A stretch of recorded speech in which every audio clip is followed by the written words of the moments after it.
Hey everybody, welcome back to my channel. Today I'm doing part 3 of my, I don't know what I'm calling this, art vlog series. A series of videos where I am attempting to use filming the process as a way to incentivize myself to follow through on my art goals for 2025. So this video is gonna be where I talk about what those actual goals are, and really they're pretty simple. I feel like I do best when I have goals that are clear but flexible. I find that when I try to box myself in too much or make my goals too complicated or too specific, I find that I don't meet my goals and then I beat myself up about it. So, but then I also can't be like completely fluid and have like non-goal goals. I need actual goals, but they need to be flexible. So, pretty simple. I am going to go over all of the materials that I want to focus on using for the year of 2025, all of the surfaces that I want to use, and how much I plan on doing, what that's going to translate to as far as like how much I need to do per month in order to meet these goals. So first I'm going to share the surfaces that I want to paint on in 2025. So actually first, I'm going to share my art journals. So these are part of my art goal.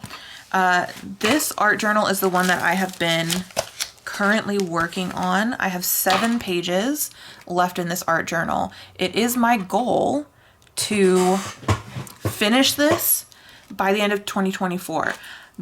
But if I'm being honest, there's always the possibility that I won't meet that goal, especially because in the next couple of days, well, really by tonight and maybe like another day in the next few days is really the only time I am going to have before the end of the year to work on this, and it's only like the 11th of December. The last 2 weeks of December are going to be really busy for me, and then even into the first week of January is going to be really busy. So my plan or my goal was to finish this by the end of the year, but I don't really think that's going to happen. I think maybe I'll get 1 or 2 more spreads done, but I'm definitely not going to have time to do 7. So for the sake of this video, I'm operating from the standpoint that I don't get any more done, because that is a possibility. So I have 7 left in here. And if I don't get them done this year, I'm going to do them next year. Once this is done, I'm going to start working on this one, which is just a spiral lined notebook that I just decided like I don't need these notes anymore. So I turned it into an art journal, and I went through and I pre-prepped all the pages with simple backgrounds. So this one, I have 66 individual sides. So there's 33 pages in here. That means I have 66 individual sides. And that means I have 32 full spreads, so this being a full spread, and 2 single sides. So when I art journal, it is very likely that I will art journal like this and like do both of these and have them coordinate. So this will probably, like one spread will probably happen at like one time, but then I also have the pages that are just the front and the back that don't have a double page. So I counted each of those still as one spread, just because it'd be easiest for math purposes. So that left me with 34 spreads. And in order to finish both of these by the end of 2025, I need to do 4 spreads a month. So technically the number is 3.5, but I'm rounding up because that makes the most sense to do. So 4 spreads a month, basically a spread a week, and these will both definitely be done before the end of the year of 2025, not this year. So that is my goal, is to finish both of these, have both of these completed by the end of the year. And I don't think that that is going to be too much of a problem. These larger spreads take me about, in actual filming time and actual time working on the spread, it takes me about half an hour per spread. That doesn't include, though, waiting around for it to dry, which I obviously don't just like sit there and wait for it to dry, like sitting there doing nothing watching it. So it takes me 30 minutes of filming time, but it actually takes me pretty much an entire day to finish one, because I have to wait for the layers to dry in between and then do stuff while I'm waiting for that. So I can really only get one per day done. And I'm gonna assume that it's probably the same for this. However, if I get to 2025 and I still have pages left in here to do, I can do one of each in a day. You see what I mean? So I don't think that that'll be too crazy. The last couple weeks, why is that not, okay. The last week and a half, I have done 4 spreads in the last week and a half. Normally, I do not average 1 a week. That is definitely more than I get done. But these pages are smaller, so they're not going to take as long, I don't think. And then also, like I said, if I have some of these left, I can double up, and I think that'll help save some time. Also, there may be weeks where I do 2 or 3 if I'm really trying to get them done. So the average I need is 1 a week. So let's put those over here.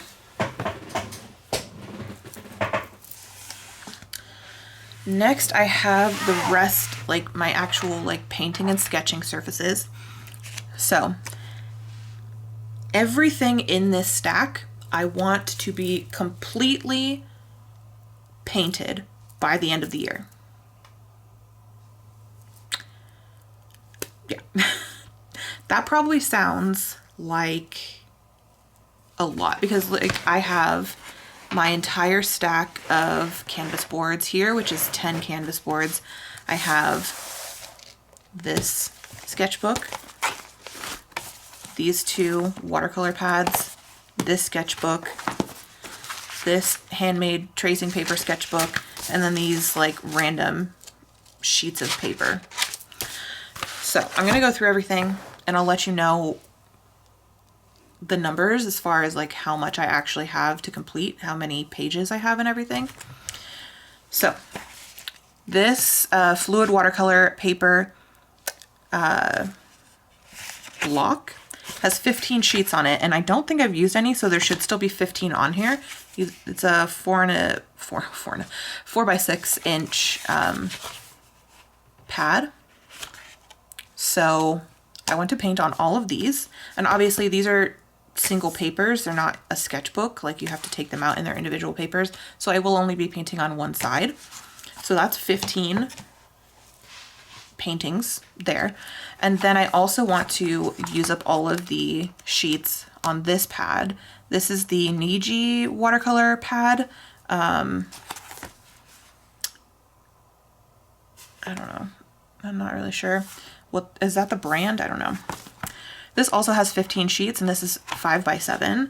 So I also want to paint on all of these. Now, the thing with this one is these are all glued in here and they are meant to come out. However, they're pretty good in there. So if I wanted, I could leave these in here and have it function as a sketchbook. Now, right now, that's not my plan. So I have only counted this as 15 sheets, but if I use it as a sketchbook, I can paint on both sides. I don't know if I'm going to do that yet. I'll wait and see. But as long as I finish like at least one side of each of these, that will meet my goal for this. The sketchbook, the one that I have been currently working in, I have 48 unused pages. So 48 blank pages with 2 sides left available. But I also have a bunch of pages in here that need to be painted on. So in total, I have 109 pages that need something on them. And it will not be complete until every page has something on it, whether that's swatches or just a simple sketch or scribbles from my son from many years ago. Doesn't matter. Something has to be on every page. So I have 109 pages to do in this sketchbook. This faux onion skin sketchbook that I made is just tracing paper. And I counted every sheet like this as just one. I'm not counting this as like side A and side B because obviously it's transparent or translucent really. So you're going to be able to see through it. It doesn't really make sense for me personally to paint on both sides unless I'm using an opaque paint. And then even then, like this is still technically an opaque paint and you can still see through it, like light still goes through. So I will only be painting or drawing on one side of each of these pages. So I have 45 pages in here, which is that really how many I have? Because that doesn't seem right. I don't think that's right. Oh yes, it is because, okay. Obviously I wasn't counting this one. So I have 45 left to paint in here. Also, like my ring keeps slipping. Like, that's so annoying. I'm just gonna take it off for a second. Yeah, so I have 45 pages in here and I want to use this up. I haven't counted these in my numbers, my total numbers for the year. Because these are literally just pieces of printer paper that I gessoed and prepped. And I was just trying to experiment to see if I like painting on this. Because now that it's prepped, it does feel pretty decent. I feel like I maybe should put some gesso on the back or something, but I do like the feel of this. It's very like grippy. I don't know, but like not in a bad way. So I do want to paint on these. They're not technically in my numbers, but I want to see if I like that surface. This Canson sketchbook has a lot of pages left in it. A lot. So I have 57 pages. And for this one, I could go through and like also count the like back sides that don't have stuff on them. But for this one, since this is all like old schoolwork and like random stuff, I'm just gonna pretend like this doesn't exist and I'm not gonna worry about the blank sides of any of these pages. I only counted the double sides, the ones that have like 2 sides available. That's what I mean. So I have 57 pages. That means 114 sides, and I want both sides to have something on them. So I have 114 sketches / paintings or whatever, swatches, whatever I decide to do on them.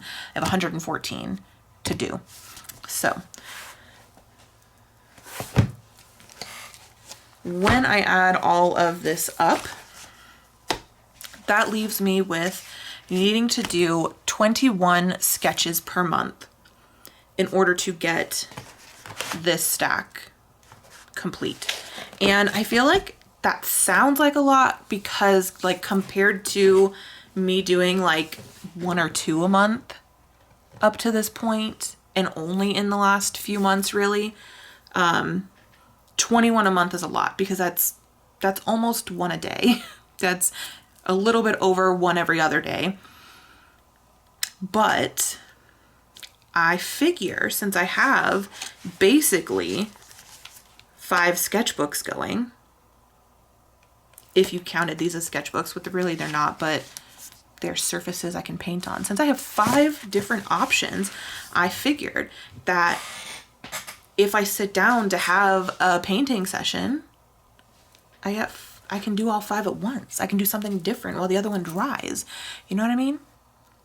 So it wouldn't be too hard for me to get several done in a day. Which means if I can get 5 done each session, then I would only need to do 1 session a week. So that's not too bad, right? And I could do it at the same time as I do my art journals. Oh, I just thought of that. So smart. Oh my gosh. So if I have like half a day or 1 day a week where I just dedicate my efforts to my painting pursuits, I think it'll work out, and I think I'll be able to get through all of this in the year. Now, I did calculate these canvas boards separately because they're really not the same thing, and it wasn't really much of a calculation. I have 10 of them. I evenly distributed it as much as I could through the year. So in order to get it done by the end of the year, I need to average 1 a month, which I don't think is too crazy. I can probably do 1 a month. We'll see. Those are all of my painting surfaces, which honestly, I don't think is that crazy.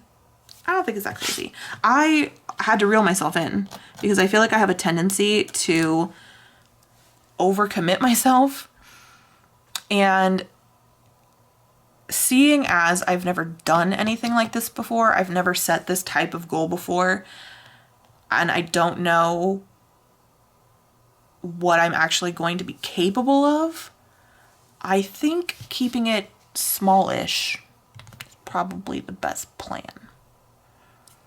So I don't even know. There's a lot of people who probably wouldn't consider this smallish, but I feel like I held myself back, so we're gonna call it smallish. So I need to paint 1 canvas board per month. I need to complete 4 art journal spreads per month, so average 1 a week.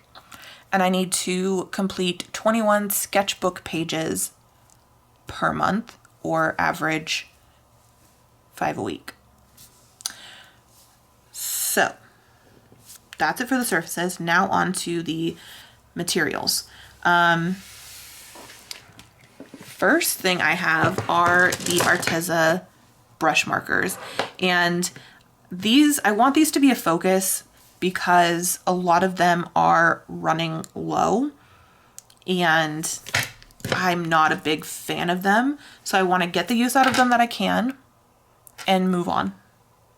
And I don't think that's going to be like too difficult to get the use out of them and then move them along, because I really don't think there's a lot of ink in these to begin with. So this is a priority. Next is probably pretty random. It's a paint marker that I made myself, and I don't even really I know that I used the golden fluid acrylics or high flow acrylics. I know that's what I used in here. I think it's just white and some of this green, the green gold. I think that's all it is. It's just white and green gold. I could be wrong, but I'm pretty sure that's all it is. But I really like the color that it makes. I'm actually just gonna swatch it on here if I can. Okay, well that's not it. All the like liquid is seeped to the bottom.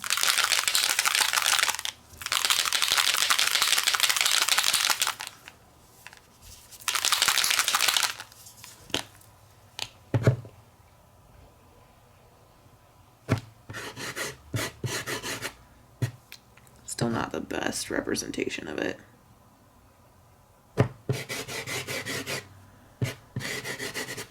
It should be a little lighter than this, a little less green. Yeah, I think it's just not, like there's a lot of that green pigment just stuck in there. I think it's gonna just take some time, but I'll do that another time.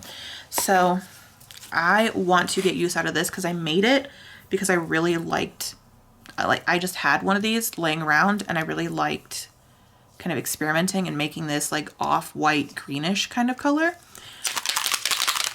So I want to get as much use out of this as I can because I don't want it just sitting around.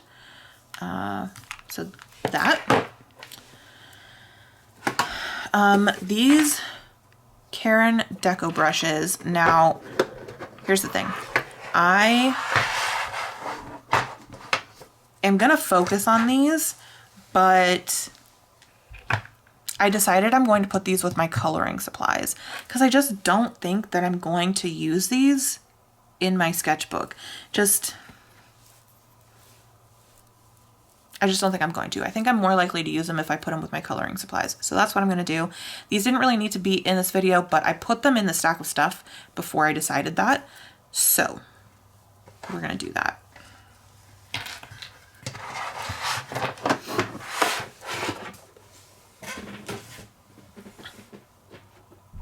Okay.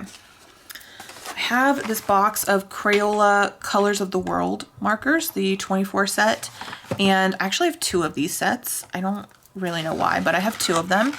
And I had done a couple of pages in my smaller sketchbook using these to do some like really loose landscapes, and I actually really enjoyed using them for that. There's this other one. So since I have 2 boxes of these, I figured I might as well focus on using these, and I can use them in my sketchbook for landscapes and stuff. And I think that A, I'm going to get more use out of them that way, but B, I think I'm going to enjoy them more that way because I really honestly only like a handful of these colors as actual skin tones. I feel like a lot of them are just a little bit off. Like the lights are often really pink. I mean, obviously not all of them, and there's different undertones and stuff, but like, I mean, I'm sure you're meant to be able to also use them to like add the flush to the cheek and the shadow and stuff, but I'm just not a fan of these for skin tones. Some of them are fine, but some of them are kind of like weird undertones. So I think using them in here is gonna be good. I think that that's gonna work out for me. So I will also be focusing on those. The Artist Loft watercolor tubes. Actually, I put away my sketchbook preemptively because I'm going to show you guys, if you haven't seen the other videos or you don't remember, because I don't actually know how long it's going to be between each of these, I will show you how badly these have faded, especially this earth green and like the dark yellow. Like all of these colors have definitely faded since I painted them. They weren't like the craziest to begin with, but they have definitely faded. So because of that, I want to use them up. And I think the best way to use them up is to just use them in my sketchbook, knowing that they're likely going to fade a bit.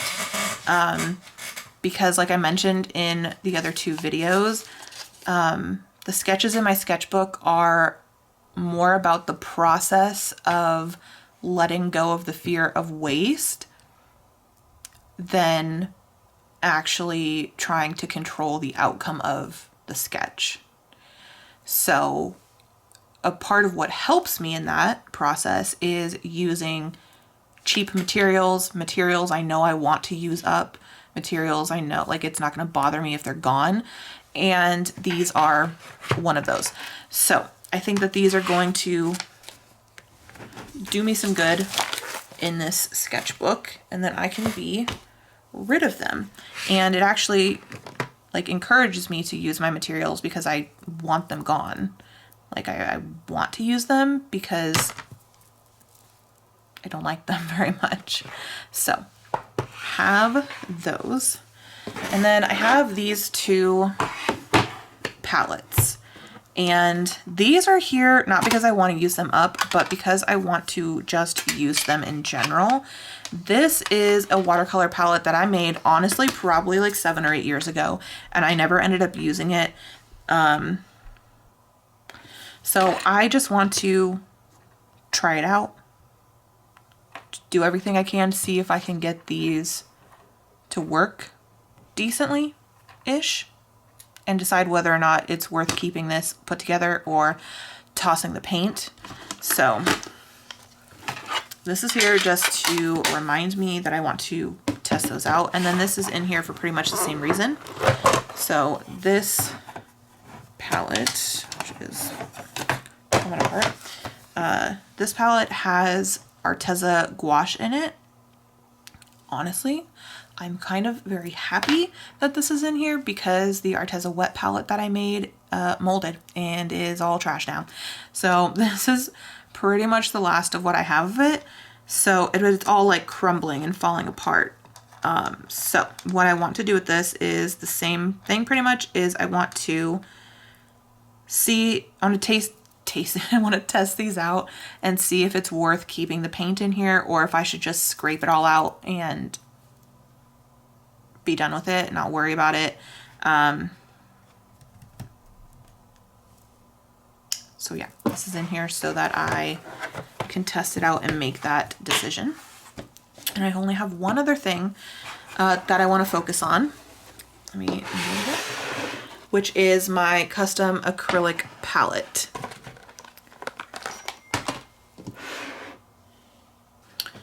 I have my palette in this just like plastic bin that I got from the storage section at Walmart. And all of my acrylic paints are in these like plastic container things, like food containers, sauce containers, I don't know what you call them. But I have a lot of like some larger ones, and then I have a few that are in these smaller containers. And I really want to get some visible use out of this palette. Like by the end of the year, I want it to look like I beat the crap out of these paints. Like I want it to look like it's a working palette. And I want to have used it so much that I have to replenish some of the colors. I'm not going to set any like specific goals or any specific colors I want to use up. I just want it to be in a state where it's obvious I've been using it consistently. And that doesn't mean that I'm going to like be purposefully messy with it. I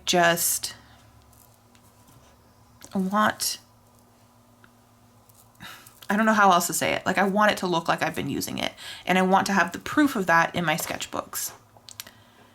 So this I want to use and abuse in the new year. And that is everything. That's everything that I want to focus on art-wise in 2025. I don't know if I'm going to make any kind of update about any of this. However, I will be like any specific update about this, like, oh, I met this goal and I met this goal. I probably won't do that, but I do want to keep track of all of the art supplies I use up, and all of the, like, if I get through a sketchbook, I want to keep track of that. Or if I paint on a canvas board, I want to keep track of that. So at the end of the year, I can come on and show all of that, like the results of my art journey in 2025. So I will be keeping track of all that. I just don't know if I'm going to be specifically saying like, oh, I hit this goal or this goal. Anyway, that's going to be it for this video. The next one that I do will be like a vlog style, a week of painting type of situation. I don't know exactly how I'm going to film it. But it's going to be something like that. Yeah, I don't know when that'll come, but it's on my plans. So thank you so much for watching. I hope you enjoyed the video. If you did, give it a thumbs up and subscribe. Let me know in the comments down below if you have any artistic or creative goals for the new year. And I will see you next time. Bye.